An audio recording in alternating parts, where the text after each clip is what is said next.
Horror कहानियां थी। कौन थी वो? मैं 8 महीने की प्रेग्नेंट थी और अपनी डिलीवरी के लिए अपने मायके गई थी। माँ ने मुझे फोन पर बताया, घर के पीछे की तरफ जो खाली जमीन थी ना, वहां पर एक नया कमरा बनवा लिया है। इतने सालों के बाद जैसे ही अपने घर में कदम रखा, कुछ अलग सा लगा। माँ, ये घर के पीछे की तरफ नया कमरा बनवाने की क्या जरूरत थी? अरे बेटा, घर के पीछे दूर दूर तक खाली जमीन है।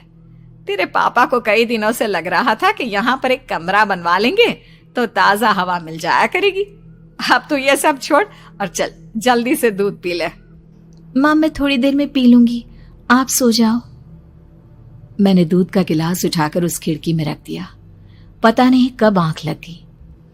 अचानक से खिड़की के पल्लों के खड़कने की तेज आवाज आई। दूध का गिलास धड़ाम से जमीन पर आ गिरा। जमीन पर गिरते ही दूध का रंग लाल हो चुका था। मैंने खिड़की से झांक कर बाहर देखा। चारों तरफ धूप अंधेरा था। उस अंधेरे की तरफ से कुछ आवाजें आ रही थी, जैसे छोटे बच्चे आपस में खिलखिलाकर मस्ती कर रहे हो।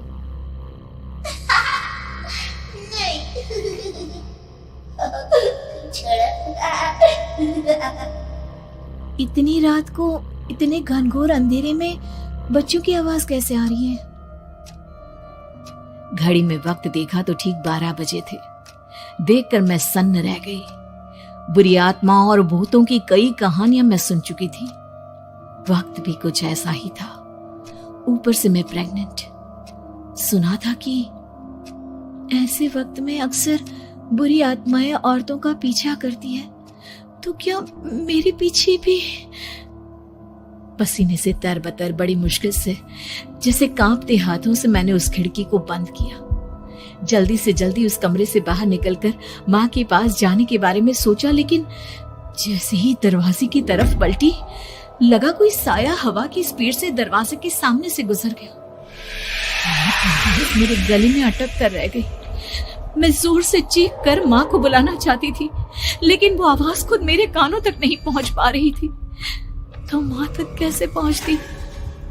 खिड़की के पल्ले एक बार फिर तेज हवा के झोंके से धड़ाम करके खुल गया और पूरी ताकत से मैं चीख पड़ी। जानती थी मेरी चीख की आवाज सुनकर कुछ ही सेकंड में माँ वहां पहुंच जाएगी, लेकिन ऐसा कुछ हुआ ही नहीं। मेरा कलेजा डर के मारे फटा जा रहा था। आखिर माँ ने मेरी आवाज क्यों नहीं सुनी? इतनी गहरी नींद में तो माँ कभी नहीं सोती। ठीक पीछे खुली हुई वो खिड़की। मुझ में इतनी ताकत नहीं बची थी कि मैं पलटकर उस तरफ देख भी सकूं। हवा का एक सनसनाता हुआ झोंका उसी वक्त मेरे कानों से आकर टकराया। लगा जैसे किसी ने दबी हुई आवाज में धीरे से मुझसे कहा, चली जाओ यहाँ से। मैंने दोनों हाथ अपने कानों पर रख लिए और एक बार फिर ताकत लगाकर जोर से चीखने की कोशिश की। माँ! पापा! मेरी आवाज उस कमरे की दीवारों से टकराकर वापस मुझे ही सुनाई दे रही थी। जितनी ताकत के साथ मैंने चीखने की कोशिश की थी, कुछ ही देर बाद उससे कहीं ज्यादा तेज और दर्दनाक चीख मुझे सुनाई देने लगी। कि आवाज ठीक मेरे पीछे खिड़की से आ रही थी। वो आवाज मेरे कानों में पिघलते हुए लोहे की तरह गिर रही थी। उन आवाजों में हैवानियत थी। वो आवाजें किसी इंसान की नहीं है, इतना मैं समझ चुकी थी। कांप रहे हाथों से मैंने अंधेरे में कुछ ढूंढने की कोशिश की। तभी अचानक मेरा हाथ बेड पर रखी टॉर्च पर पड़ा। किसी तरह ताकत लगाकर टॉर्च का बटन ऑन किया, लेकिन ये क्या? सामने दरवाजे पर 3 छोटी लड़कियां खड़ी हुई थी। उनके हाथ में स्टील के चमचमाते हुए चाकू थे। मैं घबराकर लड़खड़ाई और पीछे की तरफ हटी, लेकिन तब तक वो मेरे पास आ चुकी थी। उनकी गर्दन टेढ़ी थी और उनके हाथों के वो चाकू मेरे पेट को निशाना बनाने को तैयार।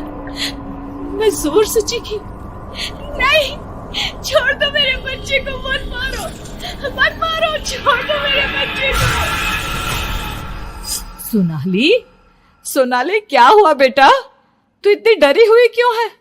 उठ बेटा, क्या हुआ? हड़बड़ाकर मैंने अपनी आंखें खोली। देखा तो दिन निकल आया था। माँ मुझे जगा रही थी। मेरा चेहरा पूरा पसीने से लथपथ था। क्या हुआ बेटा, तुमने कोई बुरा सपना देखा क्या? मैं अभी तक अपने पूरे होश में नहीं थी। वो मेरे बच्चे को मार देगी माँ। वो लड़की मेरे बच्चे को। मैंने घबराकर अपने पेट को छुआ। सब कुछ ठीक था। और वो दूध जो रात को यहाँ पर गिर गया था, उसका रंग लाल हो गया था। माँ ने हंसते हुए दूध का गिलास मुझे दिखाया। तुमने दूध पिया ही नहीं, पूरा का पूरा ऐसे ही रखा हुआ है। तुमसे कहा था ना सोनाली, सेहत के लिए लापरवाही ठीक नहीं बेटा। लेकिन मैंने तो सब कुछ अपनी खुली आंखों से देखा था। ये सपना कैसे हो सकता है?